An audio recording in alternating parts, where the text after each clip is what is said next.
another edition of T-Limbs Presents The Bridge, a place where your voice can be heard. We want to thank your family for joining our family, and we appreciate your input. So again, you know, I always say, put your brick in the foundation because it's for you and it's about you. I don't have my mirror today, but I'm talking about you. But anyway, y'all know who I'm talking about. But we have a new and dynamic show ahead for you where we have Miss Siobhan Davis, the young lady sitting to my left, which will be your right. I know you'll probably say, Twyla changed, but, but Twyla's not here today. Twyla is on location, and I'll give you that guy's location. See, we're not just about talking it, we walk it. So she's out there beating the bush to try to get things done, but right now she's at Pleasant Hope Baptist Church in Baltimore, and it's a justice walking meeting, and it has to do with recovery, aka reparations, but we're calling it recovery. And she's there with John Cheeks and Claude Anderson. As you know, John Cheeks was on our third podcast. So if you want to know what that is about, check our third podcast, because you know something, again, it's for you, and it's very important that you get involved in this thing. Now, having said all that, hey, Twyla. Hey, Twyla. Keep it up. You know what I mean? Keep up the good work. So, again, let me introduce our distinct panel. And you know something, we go through this week after week. Y'all should know us by now. If you don't, turn on your doggone TV and subscribe, or whatever the case may be. But, you know, Teresa, I'm Sean. This is our guest, Miss Miss Siobhan Davis. I'm Siobhan Davis. This is Siobhan Davis, and of course you know my little brother right over there. You know something, Jermaine. I was gonna do this just for Jermaine. Here we go. Look at this. Can y'all see these? And I didn't bring him today. And then he didn't bring them, so we was gonna be bookends. Actually, Teresa was gonna be a bookend. Well, she was gonna be the book. But anyway, okay, this is for you, little bro. So we want to send a shout out to Francis. What's up, Fran? Yes. Always with us. We want to say send a shout out to our gurus, Ron and Reggie. They're the two cats that make this work. And also, you know something, Teresa and I just got off Coach's show. Thank you, Coach. Awesome show. For having us. You know, it was really inspirational and got us fired up and whatnot. But again, I can't wait to get to Miss Davis, because she has some information that's very important for you guys. And again, like I said, we want you to subscribe, and we want you to be involved in this. Teresa, you want to share a little bit about the last hour we just experienced? Well, we just came off of a show with Coach Don Jenkins, and I mean, this is a powerful, powerful man of God. And he just really spoke into our lives. We talked about partnerships and what it takes to become partners. And relationships. And having that right relationship with God. And once you have that, it transform to others and all aspects of your life. And you know something, Teresa, we were talking about, you know, unifying and coming together for one common cause. You know something, check your ego at the door. Yes. You may not like how we go about it, or we'll get to your agenda, but we need to come together for a common cause. Yes. And all of us be, you know, direct that energy towards, you know, achieving that initial goal. Yes. And then once we get that, then we can spring off or work on your project or whatever it is that it is. But collectively, we all still need to come together as one. And again, it was a powerful meeting. And what I like is that's what Connect to the Bridge and the Bridge is about. Our goal really is to connect to one another, to learn from another, learning from each other in order to move forward. And there's so much wrong that we see daily in the world, but what we need to focus in on is what we linking together, like you did the link last week in time, what we can do together collectively to help all of the things, all of this adversity and social ills and problems that we see.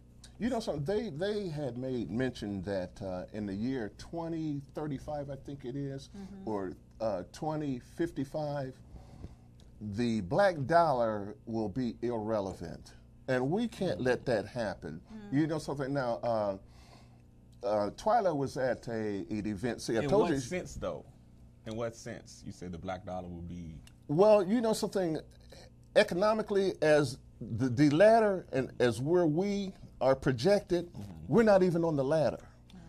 Okay, I got you. You see what I mean? Not and again, in terms of what we spend, because our spending power will always be available. Because we of course, but okay, let's say our spending power is there and will always be there, but ownership, you know what I mean? Okay, I got now, right, like I said, Twyla was out yesterday at another event. She's beating these bushes. We need y'all to get involved in this, especially you young people, because it's, like I said, 2055, you guys are going to be us. Yes. You know what I mean? Yes. So you guys need to get involved now to make these changes for later on, and even for your children. But as I said, you know, so we don't just talk it, we be about it. So, but like I said, she went through this one area where it was a strip mall.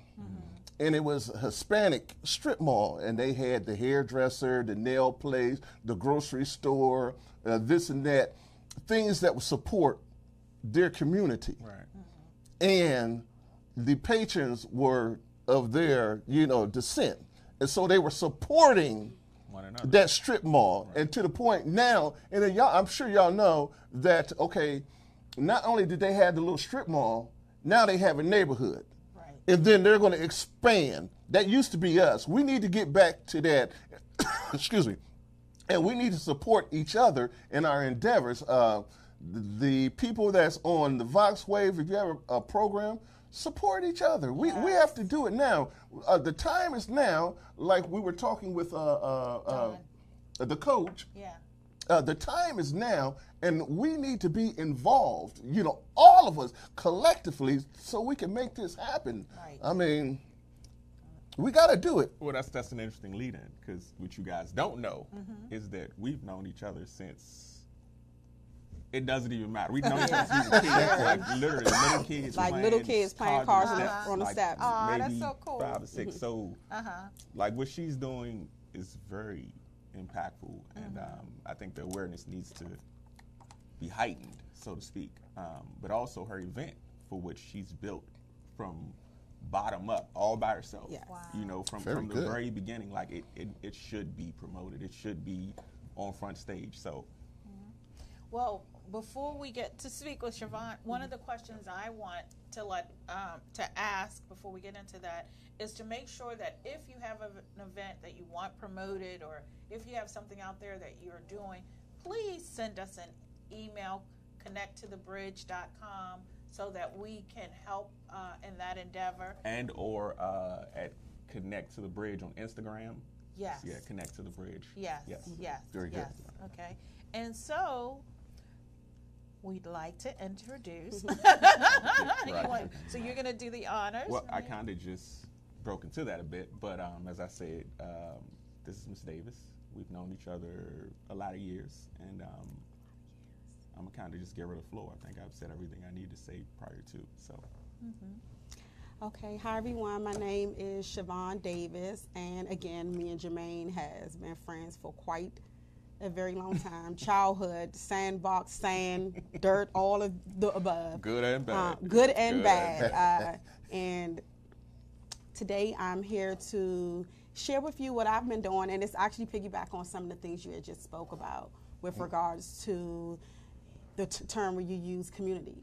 Right. And the community is unity, and that's what we lack. And like you stated, with getting our communities back in our neighborhoods, and that's like a big thing, especially with what I do. I know when I first started out, it was let me just backtrack. When I first started out, I started out in roughly 2007, because when I got my son diagnosis for autism, it was a bit perplexed, but when I got his diagnosis, I was given a pamphlet, a brochure. That's it. He was born in 2003, and I got a possible diagnosis in 2006. And I remember when it was mentioned to me about autism, I had no clue about it, had never heard about it, wasn't diverse in it. So I remember when I was speaking with the developmental pediatrician, and they came in, and it was really puzzling because I was literally left with a brochure. Wow. I was not left with anything else. So the brochure was really, kind of like stopped. Like, you know, it had just at that particular time, because it was in 2006 and 7, it had what the statistic was and things like that. It had nothing else. So for me, that's all I was left with. I went home. I remember going home that day and completely not knowing what to do, where to turn to. And now, you know, social media is more prevalent, and also hearing more about autism and things, period, is more prevalent than it was back then. You have more information. Back then, it wasn't. It was lack thereof. Wow. And the pamphlet itself it literally gave me no direction, no anything. So I took the pamphlet and I went home and I went on Google. Google was very frightening because it was very misleading. And at that time, that's all I had to rely on. I didn't have any other information. So I remember going into the community, trying to Google things and find out what I can find out in my community, because most of the resources and parent chat group was in the Northern Virginia area, far in Bethesda, and I just wanted something a little bit closer. So I went through a rough spot because of the lack thereof information I had. So after literally months and months of not having informative information, I myself reached out to a Bethesda group to get some type of, I would say, parent chat group information so that I'll be able to speak with parents. Because again, I reached out to Children's Hospital, which they were the one who gave me the diagnosis, but the only thing they were giving me was another brochure. And this one was a little bit more unsettling because of the things that I was told my son wouldn't be able to do. And I'm a first-time parent. That was my first child, only child still is. And it was a bit scary. So I had to literally take that lack thereof of information and be the change I wanted to see. That's amazing. All right. Well, what I wanted to find out from you, Siobhan, is really what is autism? How is it defined? Okay, so autism is defining a different thing, but it's a developmental neuro condition. I don't want to say disease because, you know, when you say disease, it leads to other things. And it affects your frontal lobe and different parts of the brain. Now, far as getting a bit deep, it gets more into it gets insensitive and very personal when you talk about the causes and what possibly linked to it, because it's so many different opinions. Autism, and the spectrum is so wide. Yeah, the spectrum is definitely wide, but autism itself, there's no cure as of yet, and they don't know the cause. So a lot of times when I speak about autism, I'm very cautious on what I say because it is controversial, especially with, as time went on, we learned more about vaccines, vaccination, the what ifs, the myths, other people's opinions and things like that. It's just one of those things that get very personable and very touchy, sort of like the politics part. And, you know, it is politics because it is politics. Yeah, a lot politics. Definitely a lot politics. A lot. As you said, they don't know, let's say, how a person, there's different ways that they say. And then too, we've just found out here recently that, you know, something with the commercials, medical, and so now that's a whole different genre that they probably really don't want to talk about because that could be one of the causes. You know what I mean? So again, like with yourself, knowledge, and I'm not going to say it's something new, but it's kind of new, but they gave you a pamphlet and said, here you go. That's it. You know what I mean? Yes, especially for ASD, autism spectrum disorder. It is a spectrum, and the statistics says no two children with autism, say not even children. So for you to give me a pamphlet and I'm supposed to take from that, no sitting down, no counseling, not even somewhere to go to speak with other parents, no outlet, no resources. And can you add to that your son is to add to my situation, that's a lot different, and I want to be very clear. My son situation is completely different. My son was born deaf. Wow. On top of being diagnosed with autism roughly at the age of 3. Now, it took a long time to get his autism diagnosis because my son was given a testing that is stopped, and the testing is for hearing children. And my son is 15 years old now, and the testing is still the same for hearing children. Wow. So I was in a limp in trying to get a diagnosis, and a lot of times, you know, now I have to fight even after this length of time, and autism is a bit prevalent now. I feel like you have infomercials, you have Tony Braxton, PSA, Jenny you have McCarthy. Jenny McCarthy. You also have a few basketball players that will wear the autism logo. It's a lot. You hear about it more than you did back then. Right. And for me, my son is on the spectrum where it's puzzling. It's even more, and they use the puzzle piece to describe a lot of that. But my son is not a child who typically children with autism have deaf-like tendencies. My son is actually deaf. So it's a complete different when you have someone who's on a spectrum who is nonverbal, because a lot of the children are that is on the spectrum, different parts, because you have different forms of autism. You have severely, you have moderate, you have Asperger's, savant, you have PDD-NOS, which was the diagnosis I was given. It was pervasive developmental disorder, not otherwise specified. It's just a medical term to say we really don't know what's going on, but we're going to give her something. This big long name that you know nobody can pronounce. Right, exactly. Yeah, exactly. So they pretty much left me with that, PDD-NOS, and then they did let me know because he is deaf, they were not able to get a clear diagnosis. Yeah. Well, I want to know when you found all this out as a parent, what was your first response to all of this information? I mean, how were you feeling? Just for other parents out there who may have just gotten that diagnosis for their child, what was it just kind of swirling through your head that you wanted to know? And whatnot. What was really going on with you? Okay, for me, a lot of people say they don't think I went through a denial stage. I feel like I did, but I think that it's levels to denial. For me, it wasn't a matter of me not believing. It was just a matter of, if you're telling me that my son is not and will not be able to do these things, that's where the denial kicked in. He's going to. And if you say in return that he needs therapy 6 days a week, he's getting therapy 6 days in a week, and then I'm going to reach out otherwise and have in-home therapy to double it, because I'm not going to take, he's not going to do that. So I believe I did suffer through denial, but I think that my denial was proactive because I didn't want to believe that he wouldn't be able to. So if they said he needed whatever it is they told me he needed, I doubled on. Let me ask you this too, in that reference, because you know something, again, yes, the focus is on the child, but there's some psychological things that the parent, go through, and you have your self-doubt and you ask them questions why, and is there counseling out there for more? A pamphlet's not going to tell. Right, exactly. You know what I mean? This was my thought process with coming to her, with coming on the show. Like, a lot of people disregard the parent or the guardian in the situation, because, like she just said, that when she first found out, all they gave us was a pamphlet. So in that time, you probably need someone else to lean on, and and she's awesome. She has so much information in reference to, getting aware, her event, like helping one another, as we just said. What it's about is building, connecting the dots. So why not? We publicize and promote so many other things that don't matter.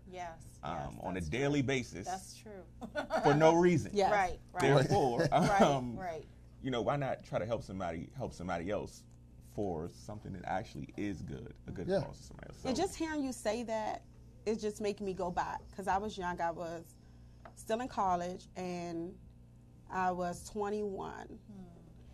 And just hearing you say that, I find myself, when I do parent support groups and chat groups, I hear a lot of parents not having that support, but for me, luckily, just hearing you use that word community. We grew up in a community. Right. My grandmother lived there, raised my parents, my mom in the same house. Her so grandmother was my grandmother. Yeah, so she was the grandmother in the neighborhood. So for me, luckily, to have such a big family, such a down south grandmother who was big on family, and down south, we raise our children. It was never an option. I remember years ago when it was asked, and I was very offended about, possibly giving my son up, or, they have residential facilities for where I was signing my right over. And I just was it was unsettling for me, but then again, it's a culture thing, like you stated. Right. It's a culture thing. We raise our children. We don't find an outlet. The outlet is village, and that's what I luckily had. Like I stated,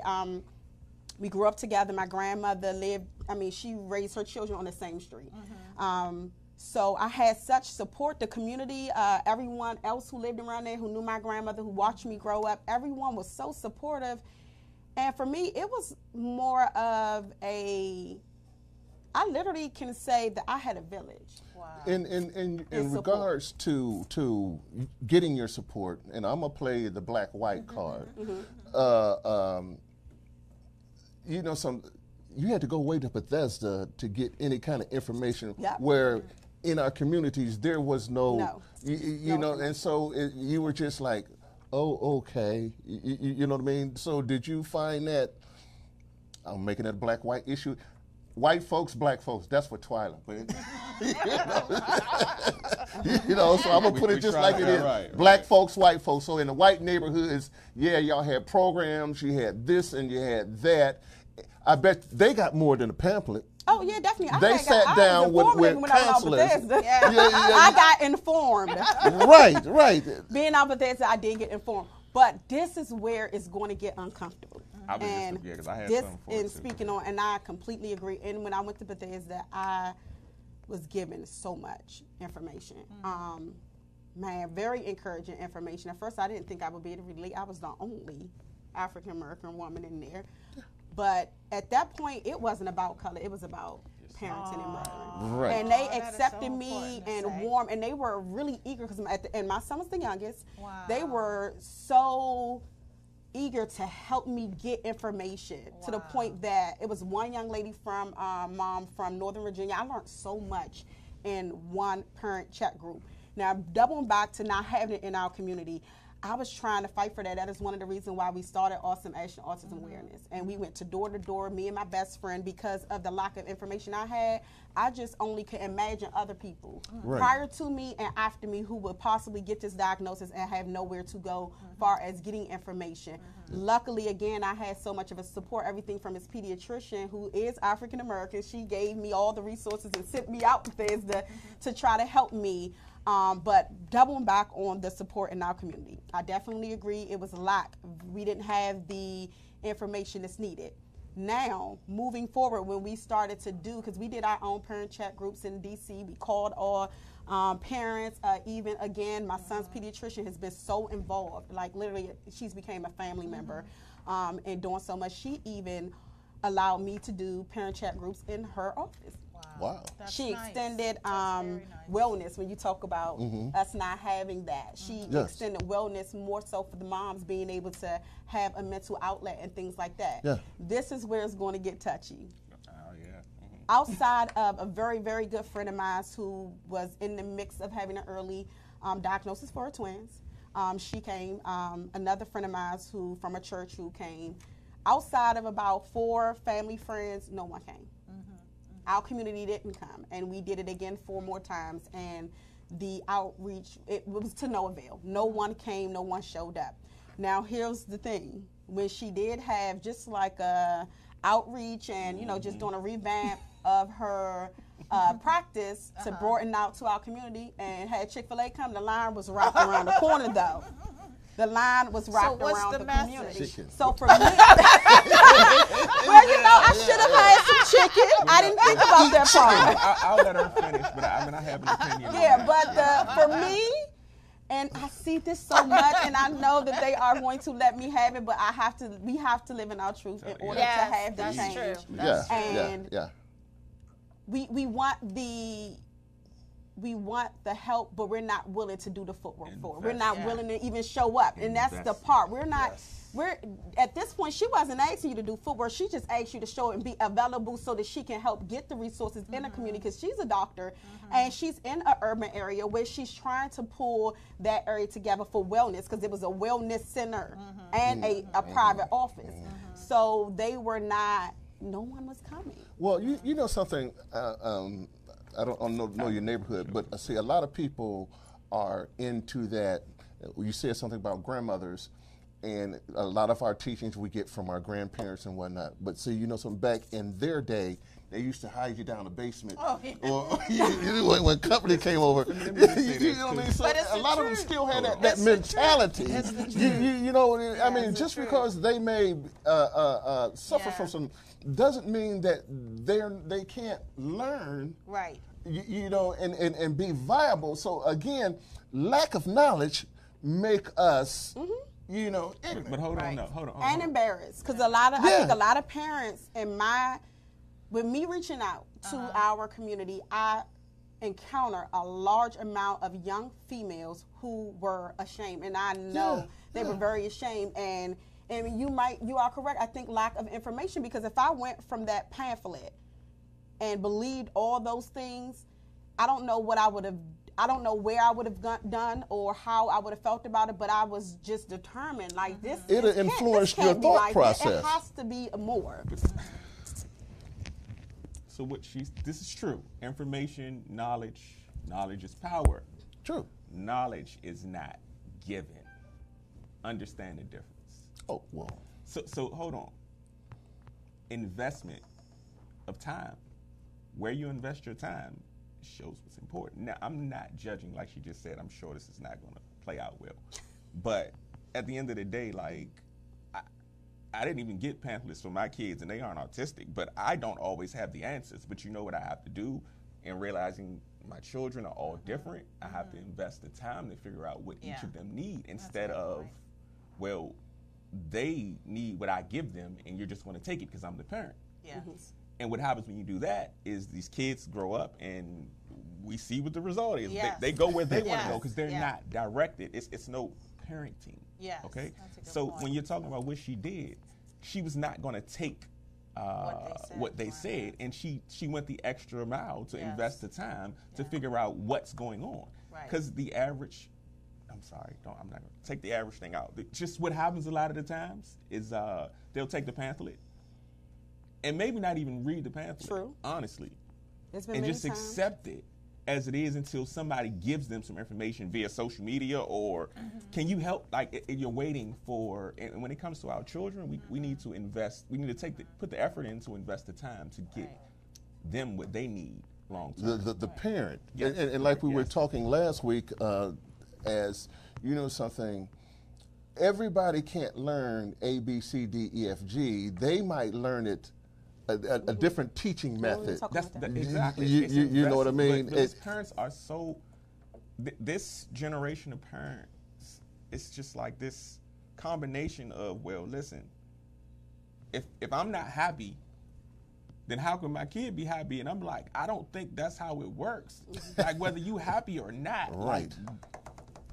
They need you, not the opposite way around. Exactly. And so many people, especially in my generation, they have kids for the sake of having something that will love them back. That's a good point. Versus poor. That's kind of sad. I mean, now, sad or not, it's reality. But, okay, I understand. Now, Javon, now, let's say, for instance, I'm using you as an example, not to put you on the spot or nothing, but anyway,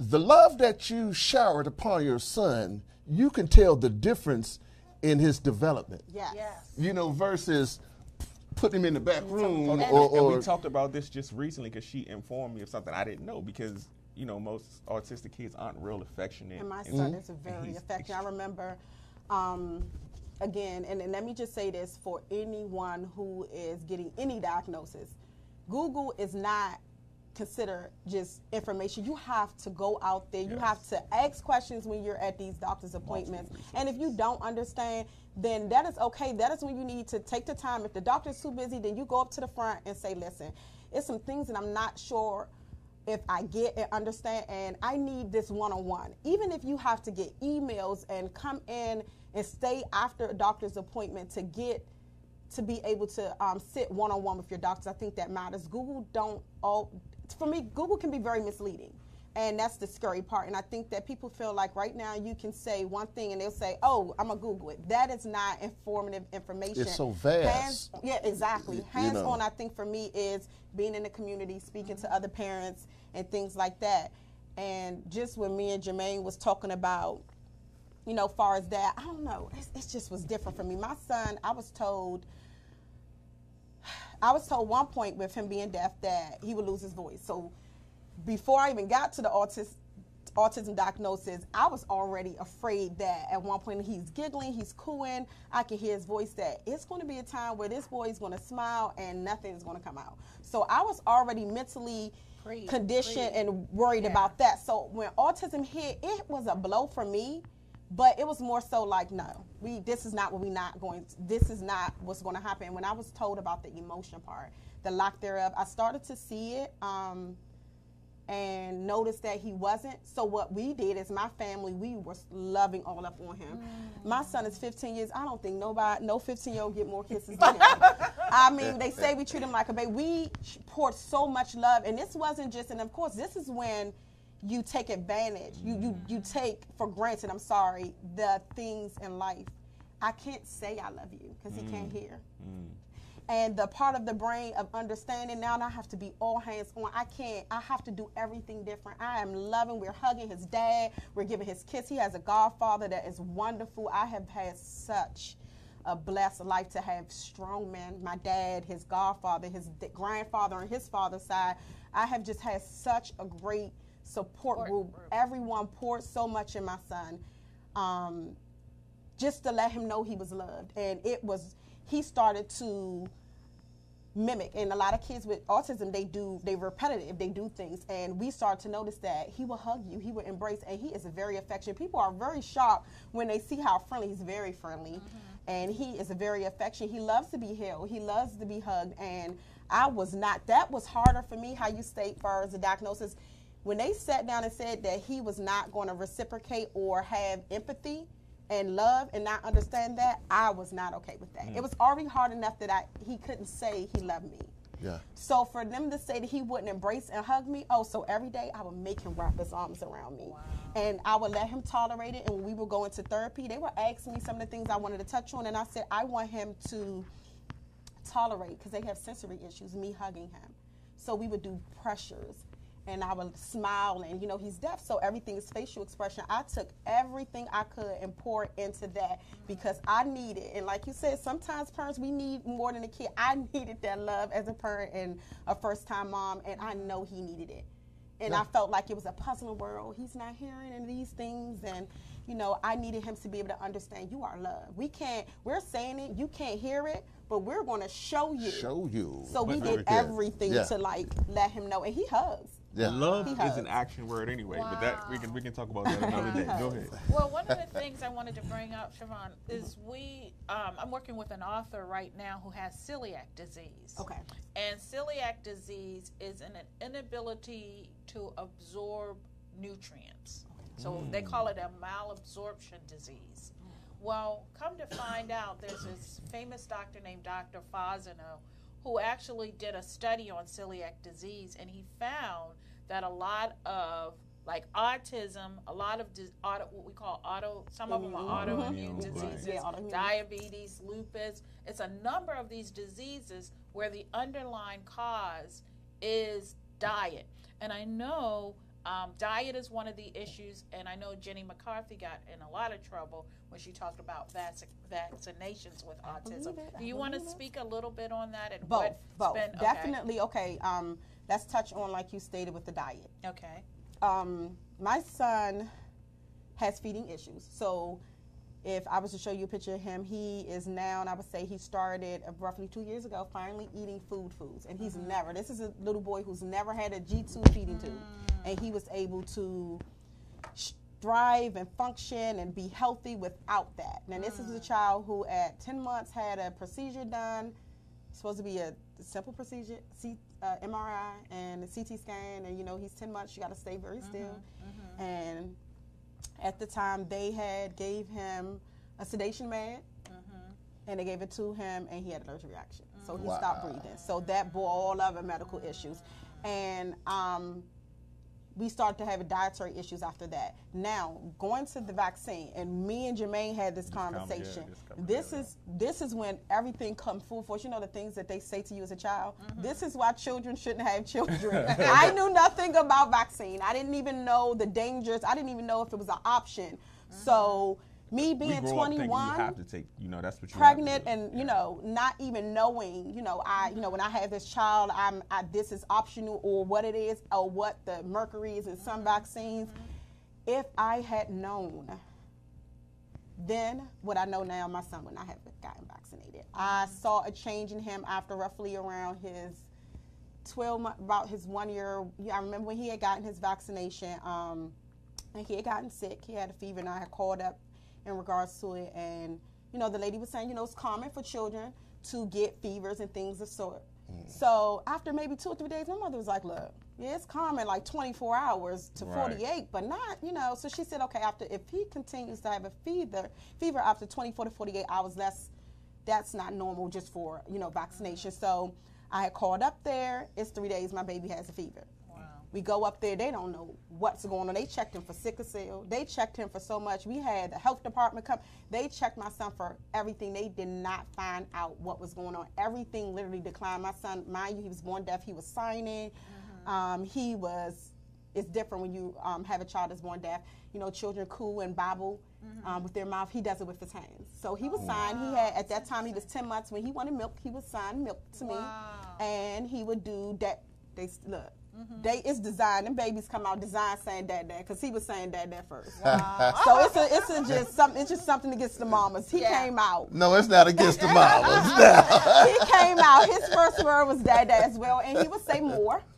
He would say these signs. So after that vaccine, it literally he was infantile. He went backwards to the point he was having baby age appropriate baby foods and everything hot, to the point that when you gave him milk with cereal in it, he was vomiting. We had to get GI study testing done. Then these were testing that had happened when he was roughly 1, that went all the way up to he was 7 years old. Wow. So did they ever link it to the vaccinations? Well, what happened, they when they gave me the autism diagnosis, it was once you get, it's like a label. Once they get that label, they really don't care about the history leading up to it. They just, once you get that label, it's pretty much signed, sealed, and that's it. And once I got the label, it really didn't matter what was the cause or anything, because I asked that. Well, what causes it? What was going on? I went full term, no complications, first child, only child. So I didn't know. I didn't smoke. I didn't drink. I was still young. So went to all of my appointments. I really didn't have any understanding. They did not know. And here's the thing. The developmental pediatrician told me they don't know what causes autism. Well, they don't know, but I'm a researcher by nature. But they're not going to say they're not going to. And I tend to research everything. One of the things that has come out in that research is that the vaccines that they're doing now have a more adverse effect on African American kids. It's actual research that has come out. So listen, hold on. So what she's saying, right? So we had this conversation. We were talking about this, and I told her, I don't let my kids get this. She said, "Did you know that beforehand, or you just started?" I was like, to be honest with you, I overheard something somewhere at some point that sparked me to start looking into it. And I was actually in the doctor's office and heard, I guess it was a parent, whoever it was, I heard him talking about how the shots, you need to read the pamphlets and different things and different. I was like, okay, because I never read the pamphlets. Right. And I think my kids had to be really young at this point, like maybe 2 or 3. You read the pamphlets and then you read certain things. It's like, let me look a little bit more into this. And then when you start to see that they combining the shots, and I didn't know that. You didn't know that? At the time, I didn't. They combined some of the vaccines so that they cut down on the number of shots they have to give the kids. But when they combine these, like, you don't actually know what exactly. And kids don't get chicken pox anymore. I remember having chicken pox. Listen to what I'm telling you. So something along the line, something changed. So I did not know, like you said, I didn't know. Right. When having kids, it's not like I was prepared. It just so happens that, like I'm a researcher. Right. I stumbled across or heard something that sparked a thought. Right. But as parents, these are the things that we should know, because what we're doing is putting our children at risk. They're basically test studying our children without us knowing it. Oh, absolutely. And like you say, our community, the information, the awareness, holistic care, everything, all the stuff that I know about now, I didn't know about. Right. And so it's so important for us, and I believe in, having God on your side and just intuitively knowing things. But it's also important to, like you said, research, learn. If you don't know something, search it out. If you, like you said, if the doctor doesn't have time, stay a little later, do whatever it is that you can. Now, before we go on, Siobhan, I want you really to talk about your event and your gala, because we could go on and on. Yes. So you... Okay. You don't need a card. Books. Okay. Well, start with this. Okay. In front of us is a few books from the previous events I have. Every year in April for World Autism Awareness Month, I hold an event in the D.C. area for the community to bring more awareness, acceptance for autism, and inclusion, because a lot of children with autism, we have somewhat of the awareness here now. Now we have to incorporate the inclusion and definitely, again, the information and the understanding, the education for it. So I started with a friend of mine who I'm sorry is now we started Party for a Purpose, because what other way to get people together than to do it in an environment of partying. So we wanted to do a Party for a Purpose, and the purpose, of course, would be in hopes of a cure autism. So we have every year in April, we hold a day party, because we don't want to get the misconception of an actual club thing, because we are definitely here to deliver a message. So these are a few books from our previous event, and this is this is our gala we held, and this is just showing different parts and different things of different forms of blue. Every year we go blue, of course, and inclusion and also acceptance of Autism Awareness Month. So it's not just DC, it is globally, nationally, across the world, Dubai, India, Tokyo, everyone will be going blue starting April the 2nd every year. And these are other books from previous years that we did, Lighted Up Blue, and now we do Lit by Love, the little quote things that the young people use. So this year we're holding our 7th annual event, and this year it is going to be a masquerade theme, and I piggyback off of the Mask Up for Autism, and it will be a soiree, and I'm hoping that everyone come out and support. We'll have guest speakers, pediatrician, developmental pediatrician, resources, everything. And our goal this year is to get as many parents, what you were mentioning about with regards to self-care. A lot of parents don't have the support and the community input and everything like that, and have family members in the area. So our plan this year is to get as many respite care into the home. So the parents will be able to have outlets and be able to do things if it's something as small as maybe going out for an hour or two. So our plan is to get trained professionals into the homes to help the parents, so that the parent can either go out for a day or two, or go out for a couple of hours, or just go out and get pampered, whatever it is. So that is one of our main focus, and our another focus is to get communication devices to the children so they'll be better able to communicate when they're not with their family or peers. So this is my event, and it is called Awesome Ashton Autism Awareness. Siobhan, do you have a website or give them, Yes. Okay, so currently our website is down for maintenance, but you can follow us on Instagram at AwesomeAshton_KD. So that is AwesomeAshton_KD. Okay. Well, that was beautiful. And the one thing I love about you is you're clearly, not only because things happened to your son, but you could have just kind of stayed and just dealt inwardly with your son. But I love the fact that your purpose and your passion is helping others now that you've discovered. Can you speak a little bit more on that? Yes. Again, like I stated, with having such a supportive and big family, I had that support, and going into the communities and hearing other parents that don't have that support is very important. I think that helps a lot, what you stated with healthcare, mental health, taking care of yourself and the lack thereof.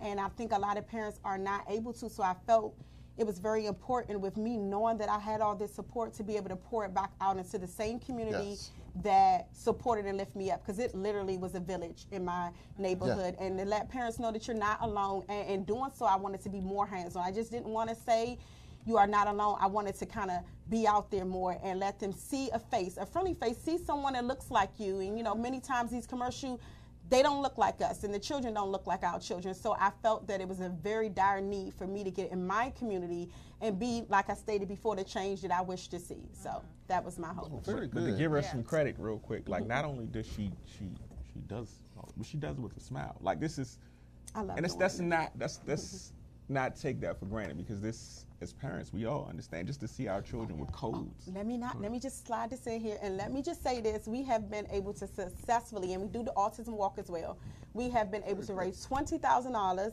successfully. No media outlet, no sponsorship, no anything. Exactly. This is literally everyone coming together, my family, my friends. I just wanted to definitely thank them. I have so many family and friends who take off from work, they go out here, we do lemonade stands, we do bake sales, and these are people who don't have children with autism, and they have poured so much into me. My good friends that have done so much. We have people that come all over. I have girlfriends who own their own business, and literally their livelihood depends on them opening and closing their business. They will close their business to come to these events. They will donate. They will literally go out there. We did a fire. We went to the fire company, and I think it was a fire station in Largo, and we passed out things. And these were community. These were everyone coming together for a purposeful cause. And we will have slight footage, because I'm getting my ticket today, to make sure that we have information, and we can touch back on this in a couple of weeks. Definitely. Get your tickets. It is via Eventbrite. You can find it there. Mask Up for Autism. It is definitely a purposeful, meaningful event, live entertainment, hors d'oeuvres, everything. It is very informative, and parents be able to get out for a night, enjoy yourself, and get information in the same token. So I hope everyone. It's for a positive cause, so please do attend. Again, the more people that know, the more that we can get it out there, the more that we can combat and have an avenue to fight this. You know what I mean? And so please support, and one more time, support. Right. And so, Siobhan, before we do the walk, I wanted to ask, tell us about the blue and the puzzle pieces. Okay. So I wanted to mention the blue. You see me wearing blue, and in the books they have, all of the books they have blue. So the purpose of the blue is the statistic amount of boys who have autism than girls. So the whole purpose is shedding a light. And instead of just using any light, we use a blue light to represent. So for the month of April, starting April the 2nd, all month, we go blue for autism. So we're rocking blue hair, nails, everything. And the puzzle piece is a ribbon that represents more so the puzzling fact, as we mentioned before early on with autism. The spectrum is very perplexed, and the effects and the reasoning and the causes is so unknown. It's still puzzling. Everything from no child is the same, even if they're twins and things like that. It's still, the puzzle represents all of those things. So the multicolor ribbon represents also the perplexity of it, and it's sort of like putting the pieces together to be able to find not only a cure, but the cause of it, because we can't find a cure unless we find out what causes it. So. Right, and I would encourage each of you out there, when it comes to autism and any other crippling, we don't want to use the word disease. What's the word? I would say inability or disability. Disability. Definitely disability. But we really need to research, and this comes down to really knowing, like you said, about the vaccination. There's a lot of stuff that happens in our community, and unfortunately 10 and 15 years later you find out, oh, this happened, and this they knew that it was going to hurt young African American males disproportionately, and some of this stuff is not done on it's not accidental. It's purposely done. And so as a result, it is important to be informed and to research. But more importantly, Siobhan, we really thank you for coming, speaking with us today, please support her event. It's only $40. Yes. And just looking at these beautiful books and pictures, I mean, these events they're done awesome. Very, very well. Thank you. Everyone that comes to the event gets a custom bracelet that says Awesome Extra Autism Awareness, the ribbon, and things. It's just like so many gifts. And so amazingly, every year it's gotten better. Yes, it's getting better. Very good. And again, this is an event. Our community come together. Me and my husband and my family and friends, we fund 100%. No media outlet, no sponsorship, anything. We fund these events, and our gala had a 5-course meal, and everyone enjoyed itself. So please, please come out, to help make this event bigger and broader, to put the word out there. So I hope everyone can come out. Yes, and on that note, okay, y'all support the yellow ribbon, y'all support the pink ribbon, y'all support Nike, just do it. Y'all support all them other kind of dang old ribbons.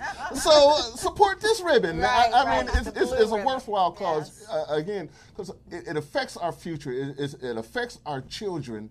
And we have to be involved. Let's get back to that village living. Yes. I mean, not a hut, but let's get back to that village living, and where we take care of each other. Yes. And we come together. Like I said, so we are losing our communities, and man, like I said, it doesn't make sense. And case in point, it doesn't make sense for us to go out to Bethesda for an earache. Yes. Yep. You know what I mean? And so, again, I'm so glad you mentioned that, because guess what? My son goes to Johns Hopkins. I would love to be able to go in my community and get all the care he needs. At one point, we were going to 4 different hospitals for care. I'm now driving 3 times a week, which was at first 5 times a week, out Johns Hopkins and Kennedy Krieger in Baltimore in order for him to get the appropriate and best care. And it would be so much easier to have it in our community. And I get it all the time. You ride out there, I have no other choice. I would love to get it in my community. You black doctors, come give something back. Golly. Yes. I mean, you know what I mean? Do something in the community. You wouldn't imagine the euphoric feel that by giving something back to a community, not just helping one, but helping a community to survive. So again, let me jump in real quick. Unity and community, so they got to get that part. Yes. Order, inclusion, unity, everything. You can't spell community without unity. Amen. So we need unity. Mm-hmm. Absolutely. That's Jermaine. Good. Okay.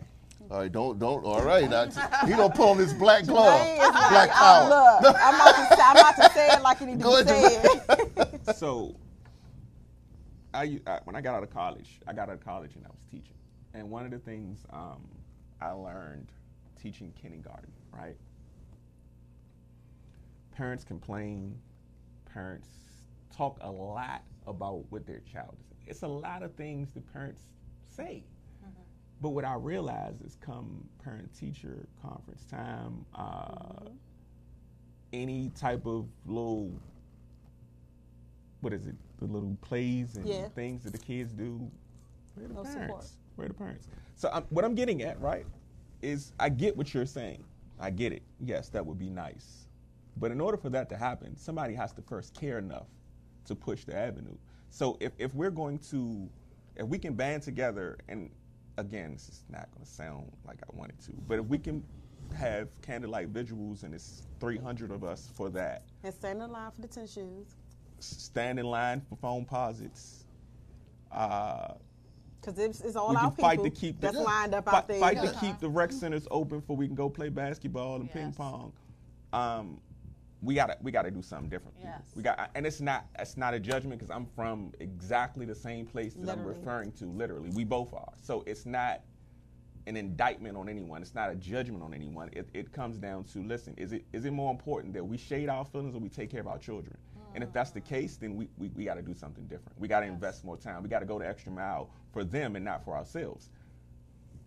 And stop talking, but walk the walk. Yeah. When you say walk the walk, it speaks so much volume. Even for me, it does. Hearing what you say, both of you guys speaking about the community, the black community, black doctors, everything. When you spoke highly about educating yourself and getting out there and knowing. When my son was born deaf, I was at Howard. Roughly before he turned 3, I was taking courses at Gallaudet. not just to learn sign language, because I did go there. Me and his dad started when he was roughly 5 months to learn sign language. So we went to Gallaudet to get more into ASL, because we didn't know anything about ASL. We don't have any deaf family members. By being there and getting that autism diagnosis, I then started to look into audiology and taking courses, because I needed to know what I was being told, and I needed to know more. So I took that time. Hey, I couldn't go get my nails done. I wasn't making time for the hairdresser and happy hour and things like that. I was over at Gallaudet trying to get as much information that I could get, and I definitely know it helped me. It helped me a lot, being more informed as far as the book, like you said. Doing my own research and not just waiting for a pamphlet or something and going by that. And realistically, what she's saying again, to translate a bit in that sense, that we understand we understand exactly who we're talking to, and in that sense, like, understand again, it's not a judgment. It's just saying that that time has to be invested, because the club, the hairdresser, all this stuff is going to be there when you're done. I promise you. But your child. That's like the longest and most powerful investment you can ever have. Absolutely. Your child. And most importantly, yourself. Because when you said that to me about, the parents getting the counseling and therapy, I sat on that. It resonated a lot. And I've never personally had it, but I'm telling you, like you said, the power of prayer, family, and being in that, I think that's what kept me so lifted and so encouraged, having that. But everyone don't have that. And I did sit with my pastor when my son was born. He prayed over him and everything, and I had those moments where wondering why, but I turned everything into a reason. I don't know what it was, what it is, but everything I can say about my son has brought my community, my family together. So we are even closer than we were before, and I'm thankful that's for your it. mission, to get this word out, to teach and to educate the community. What do we talk about every Sunday? Purpose, right? Purpose. Exactly. So again, now speaking of walk to walk, your feet must be tired, because I know you. I know you've been walking, just finding out information and things of that nature. Listen, literally. She is literally walking. That's what I'm saying, we were going door to door with newsletters, making our own newsletter. Matter of fact, talk about your walk. Regret. So you doing the walk every year. We do a walk in the fall area in October. Fall time we'll typically do a walk for autism, and we're about to do one really soon. In April the 6th, and we're doing a Lit by Love walk to bring more awareness in our community, and just hope people can come out. So. Very good. Well, let Jermaine know, let us know, so we can put it out there, and so we can let you know. I'm on it. Teresa. So we're gonna wrap it up. Siobhan, we thank you so much for coming. Thank you. Appreciate your information. We appreciate your effort. Kudos to you and your husband and what y'all do, and your son. Tell him to keep chugging forward. Yes. Teresa? And so we're going to take it home, but as we mentioned earlier, in terms of partnership, please partner with Siobhan's event.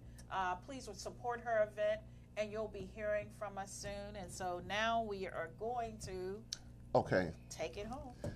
Run. No, how's she saying? Run. Take us home.